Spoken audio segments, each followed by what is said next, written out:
আমি কি পাগল যে মঙ্গলা মায়ের সাথে শ্যামা মায়ের তুলনা করব? মঙ্গলা মা কোথায় আর শ্যামা মা কোথায়? মানে আজকে এই ভিডিওটা করতে আমি বাধ্য হচ্ছি। কথায় আছে না, খালি কলস বাজে বেশি, ভরা কলস কিন্তু বাজে না। তো আজকে আমি তোমাদের সাথে এমন কিছু কথা শেয়ার করব, দয়া করে সম্পূর্ণ ভিডিওটা দেখবে। জানো তো, এই পৃথিবীতে কেউ কারো ভালো দেখতে পারে না। 2025 সালে এই পৃথিবীটা এমনই একটা জায়গায় গিয়ে পৌঁছেছে যে মানুষ মানুষকে বিশ্বাস করতে পারে না, মানুষ মানুষের ভালো চায় না, মানুষ মানুষের উপকার করতে চায় না, মানুষ মানুষের ক্ষতি ছাড়া ভালো কেউ করবে না। কারণ এটা 2025 সাল আর এটা হচ্ছে কলিযুগ। তো সেখানে দাঁড়িয়ে এই যে মঙ্গলা মায়ের সাথে যদি আমি শ্যামা মায়ের তুলনা করি, এটা আমার অনেকটা পাপ হবে। সেই পাপটা আমি করতে পারবো না, অত বড় মূর্খ আমি নই। কারণ এই যে শ্যামা মাকে নিয়ে যখনই আমি ভিডিও করি, শ্যামা মা বলে মঙ্গলা মায়ের ভুল দেখতে পারিস না। আরে মঙ্গলা মায়ের ভুল কি দেখবো? মঙ্গলা মায়ের ভুল দেখার আগে আপনি যে লেভেলে, যেভাবে আপনি যেভাবে ভিডিও করছেন, আপনি যেভাবে মানুষকে সত্যটাকে মিথ্যে আর মিথ্যেটাকে সত্য করার ক্ষমতা আপনার আছে, দিনকে রাত আর রাতকে দিন করার ক্ষমতা আপনার আছে। কেন আছে জানেন? কারণ আপনি পুরোটাই ভণ্ড, পুরোটাই মিথ্যেবাদী, পুরোটাই প্রতারণা। কারণ আপনি শুধুমাত্র ব্যবসা করতে এখানে নেমেছেন। কৃষ্ণকালী মা আর এই শিব শ্যামা মাকে নিয়ে আপনি ব্যবসা করতে নেমেছেন, যে কারণে আপনার লিকচার বেশি, কিন্তু আপনার মধ্যে এতটুকুও নেই। বড় বড় বই পড়ে 2 লাইন ভগবানের গান গেয়ে 2 লাইন ভগবানকে মানুষের, এই যে এখন না অনেক রকম বই বেরিয়েছেন, আপনারা শুনুন, অনেক রকম বই বেরিয়েছেন, অনেক কিছু কিন্তু ফোনে পাওয়া যায়। কোন গাছ দিলে কি হয়, মানুষের কি উপকার হয়, কোন তেল পড়া কি করা কি, এগুলো কিন্তু সব নিয়ে রিসার্চ করেন এই শ্যামা মা। ঠিক আছে? তো আজকে আমি তোমাদের সাথে ক্লিয়ার করে দেবো এই শ্যামা মাকে নিয়ে। অনেক লোকই বলে যে মঙ্গলা মায়ের ভুলগুলো ধরতে পারো না। আরে মঙ্গলা মায়ের ভুলগুলো ধরার জন্য তো শ্যামা মা আছেন। শ্যামা মা ধরছে, ধরুক না, আমি তো ধরবো না। কেন ধরবো?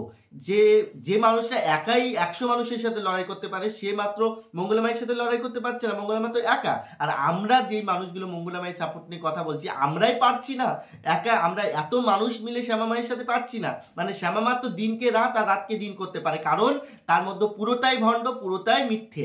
আর যারা মিথ্যে আশ্রয় নেয় তাদের কিন্তু অনেক ক্ষমতা থাকে। কেন ক্ষমতা থাকে জানো তো?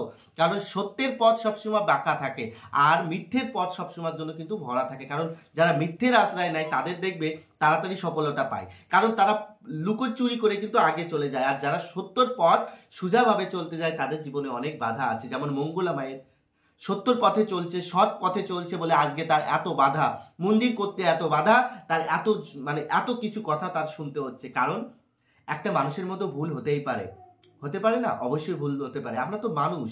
আর মানুষের মতো ভুল হবে না? অবশ্যই ভুল হবে।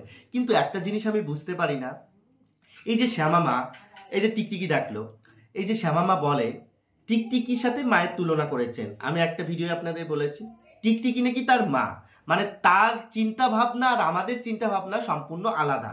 টিকটিকি তার মা, বাবা ভোলানাথ, আর একটা হচ্ছে মা কালী, যাকে তিনি তাকে মা বাবা বলে ডাকেন। ভালো কথা, টিকটিকির সাথে তিনি মা ভগবানের তুলনা করেছেন, আমি ছেড়ে দিলাম। ঠিক আছে, আমি ছেড়ে দিলাম। এই যে আমরা যারা এই যে কথা বলছি, আমরা যারা এই যে শিবশ্যামা মাকে নিয়ে, যে শিবশ্যামা মা এটা ভুল হয়েছে, এটা ঠিক না, এটা ভুল, আমরা যারা ভিডিও করছি, আমাদের কি বলছে? আমাদের যে লেভেলের গালাগালি দিচ্ছে, যে লেভেলের ঠাস করে চর মারবো, এটা করব ওটা করব, কুসন্তান, বাজে চরিত্র ছেলে মেয়ে, রেল লাইনে গিয়ে দাঁড়া, কত ধরনের কথা। একটা প্রকৃতি ভক্ত বা প্রকৃতি সেবিকা কোনো জীবনেও এই ধরনের কথা বলতে পারে না, কখনোই না। কখন বলে? যখন তার ধৈর্যের বাঁধ ভেঙে যায়, যখন সে আর সহ্য করতে পারে না, তখনই সে বলে।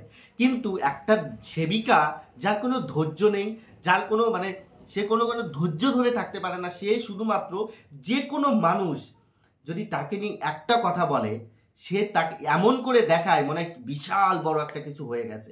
সে ভিডিও দেখার কারো প্রয়োজন মনে করে না, আমিও তার ভিডিও দেখার কোনো প্রয়োজন মনে করি না, কারণ জানি যে সে শুধু মিথ্যে বলবে, তার মধ্যে এতটুকু নেগেটিভ ছাড়া সত্য নেই। কারণ আমি তাকে একটা প্রশ্ন করেছিলাম যে শ্যামা মা, এই যে মাছ মাংস খান, আপনি মাছ মাংস খেয়ে আপনি পুজো দিচ্ছেন, তো তিনি কি বলেছেন জানেন? সাপ ব্যাঙ খাবে, এটা ও খাবে, এটা ও খাবে, এটা নীতি। আপনি সাপ ব্যাঙের সাথে কেন তুলনা করছেন? আমি আপনাকে বলেছি যে তারাপীঠে গেলে, আপনি কি বললেন? তারাপীঠে গেলে মাকে এটা দেওয়া, মুরগির মাংস দেওয়া হয়, পোলট্রি চিকেন দেওয়া হয় কি? আপনি একটু ভালো করে জিজ্ঞাসা করে দেখবেন যে তারাপীঠে মায়ের মন্দিরে চিকেন দেওয়া হয় কি না। আপনি কি বলেন যে কি কৃষ্ণকালী মা নিরামিষ ভুজি। তাহলে কৃষ্ণকালী মা আপনি ঘরে রেখেছেন, সে হলো নিরামিষ ভুজি। আগে তো শিব শ্যামা মা ছিল, তাহলে কৃষ্ণকালী মা যদি নিরামিষ ভুজি হয়ে থাকে তাহলে আপনি কেন মাছ খাচ্ছেন? আপনি বলছেন দিন নক্ষত্র মেনে খান, এটা কখনোই নয়। আপনি কি বলছেন? চোররা যদি একদিন চুরি করে, 2 দিন চুরি করে, আর 3 দিন ধরে চুরি করে না, তাই বলে কি তারা চোর নয়? অবশ্যই তারা চোর। তেমনই আপনি যেমন মাছ মাংস খাচ্ছেন, আপনি 3 দিন খান আর 4 দিন খান না, এটা খান আর খান না। খান তো আপনি যখন খান তখন কিন্তু এটা কিন্তু সেই একই ব্যাপার হচ্ছে, চুরি করা আর এটা একই সমান হচ্ছে। কারণ যারা প্রকৃতি, আমি সেটা বাদ দিলাম, আমি আপনাকে এই প্রশ্নটা করেছি, আপনি আমার প্রশ্নেরই উত্তর দিতে পারেননি। আমি আপনাকে এই প্রশ্নটা করেছি, যাদের ঘাড়ে ভগবান আসে, যাদের ঘাড়ে দিনের পর দিন ভগবান আসছে, তারা কি করে মাছ মাংস খেতে পারে? ভগবান তো বৈষ্ণব, ভগবান তো পরম বৈষ্ণব। আপনি নাকি ব্রাহ্মণের মেয়ে, তা আপনি জানেন না যে ভগবান বাবা ভোলানাথ হচ্ছে একজন বৈষ্ণব, আর সেই বৈষ্ণব আপনার ঘাড়ে প্রবেশ করছেন আর আপনি মাছ মাংস খাচ্ছেন, ডিম খাচ্ছেন? এটা কোন ধরনের নীতি? আমি এই যে অনেক লোক হয়তো আমাকে কমেন্ট করতে পারে যে ভাই মাছ মাংস খেয়ে মায়ের পুজো দেওয়া যায় না। অবশ্যই পুজো দেওয়া যায়। মাছ মাংস খেয়ে কেন পুজো দেওয়া যায় না? আমাদের মতো সাধারণ মানুষ অবশ্যই পুজো দিতে পারে, কিন্তু শ্যামা মা তো ভগবান, কারণ তার ঘাড়েই ভগবান আসছে। স্বয়ং বাবা ভোলানাথ বা মা কালী তার ঘাড়ে প্রবেশ করে মানুষের উপকার করছেন। সেখানে আমি তাকে এই প্রশ্নটা করেছি যে তোমার ঘাড়ে তো সত্যিকারে ভগবান আসে, তাহলে আপনি কি করে মাছ মাংস খেতে পারেন? যারা মাছ মাংস খায়, যাদের সংসার ধর্ম হয়ে গেছে, যাদের ছেলে মেয়ে বাচ্চা কাচ্চা হয়ে গেছে, তাদের ঘরেও এখন ভগবান আসছে, এটাও দেখার বাকি ছিল। আগেকার বৈষ্ণব, আগেকার মানুষরা ভগবানকে শুধুমাত্র পাওয়ার জন্য সারা জীবন পণ করে ভগবানকে ধ্যান করে ভগবানকে অর্জন করতে, তাও পারত না। কত লক্ষ লক্ষ জীবন কেটে যেত তাদের। কিন্তু এই কলিযুগে আমাদের ঘরে, আমাদের মধ্যে শ্যামা মা আবির্ভাব হয়েছে মানুষের উপকার করার জন্য। তিনি একজন পুরোটাই ভণ্ড, পুরোটাই মিথ্যে দিয়ে ভরা, নেগেটিভে ভরা। ওনার মধ্যে এতটুক সত্য কথা নেই। তিনি মিথ্যে ছাড়া জীবনে কখনো সত্য বলেন না। ওই যে কথায় আছে না, আমার কাদা মনে কোনো সাদা নেই, তো এমনই হচ্ছে শ্যামা মা, যার কাদা মনে কোনো সাদা নেই, শুধু বড় বড় লেকচার আর 2 লাইন বই পড়ে ধরাকে সরাগান করছে। তো যাই হোক, আমি শুধু একটা জিনিস বুঝতে পারি না, মানুষ মিথ্যে বলতে পারে, মানুষের একটা লেভেল থাকে মিথ্যে বলার, কিন্তু এই মানুষটার কোনো লেভেল নেই। যা ইচ্ছা হয় তাই বলতে পারে। সে যদি মনে করে যে সে দিনের পর দিন অন্যায় করে যাবে আর মানুষ চুপ করে থাকবে, ও একটা মুখ বন্ধ করতে পারবে আর 10টা মুখ খুলবে। কারণ মানুষ এতটাও বুদ্ধ নয়, মানুষ এতটাই পাগল নয়। কিন্তু যারা চোখ খুলে না দেখার ভাব করে তাদেরকে কিছু বলার নেই, যে মানুষগুলো তাকে সাপোর্ট করছে তাদেরকেও কিছু বলার নেই। দেখো, ভগবানকে বিশ্বাস করো, ভালোবাসো, সবটা ঠিক আছে, কিন্তু আপনারা তো দিনের পর দিন দেখতে পাচ্ছেন কি করছে কি না করছে। আপনারা দেখার পরে যদি আপনারা মুখ বন্ধ করে থাকেন, এখানে আমার কিছু বলার নেই। শুধু একটা কথাই বলবো আপনাদের, কারো পাপের ভাগ কিন্তু কেউ নেয় না। আপনি যতটুকু পাপ করবেন, কথা আছে কি, ভগবান বলেন যে পাপ করবে আর যে দেখছে, যে দিনের পর দিন দেখছে যে এই পাপ করছে আর এই মানুষদের উপকার নাম করে মানুষের সাথে ভণ্ডামো করে টাকা পয়সা রোজগার করছেন, আমি দেখছি, তারপরেও আমি মুখটা বন্ধ করে আসি, সব থেকে পাপ তার বেশি হবে।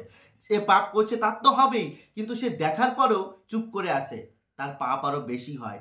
আমার গুরুদেব বলতো, যেখানে অন্যায় হবে সেখান থেকে সরে আসবি বাবা, গুরুনিন্দা মহাপাপ, গুরুনিন্দা সহ্য করবি না। তো যেখানে দেখবি যে অন্যায় হচ্ছে, সেখানে অন্যায় যদি প্রতিবাদ করতে না পারিস, সেখান থেকে ফিরে আসবি। তুই দেখছিস যে সে ভণ্ড, তারপরেও তুই তাকে সাপোর্ট করছিস, এটা কিন্তু পুরোটাই তোর জীবনে কিন্তু অনেকটা ক্ষতি হবে। ঠিক আছে, আমি বলবো না মঙ্গলা মায়ের সাথে শ্যামা মায়ের আমি জীবনেও কোনোদিন পার্থক্য করব না, কারণ মঙ্গলা মা আর এই শ্যামা মা দুজনের সাথে আমি কখনোই জোড়া লাগাবো না। কারণ মঙ্গলা মা কি বা মঙ্গলা মা কেমন, সেটা আমাদের আর জানতে বাকি নেই। ঠিক আছে, ভগবানের সাথে কখনো শ্যামা মায়ের তুলনা। যাই হোক, জয় কৃষ্ণকালী মায়ের জয়, জয় সোনা মায়ের জয়, জয় মঙ্গলা মায়ের জয়। সকলে ভালো থাকো, সুস্থ থাকো। আমি আমার ভিডিওটা এখানে শেষ করলাম। আর সকলে একটু বুঝে শুনে কাজ করো, এমন কোনো কাজ করো না নিজের পাপের ভার বাড়িও না। ঠিক আছে, পাপের ভার বাড়িও না, কারণ তোমার পাপের ভার কেউ নিতে যাবে না, এইটুকু মাথায় রেখো। তো আজকের মতো বাই বাই, সকলে ভালো থাকো।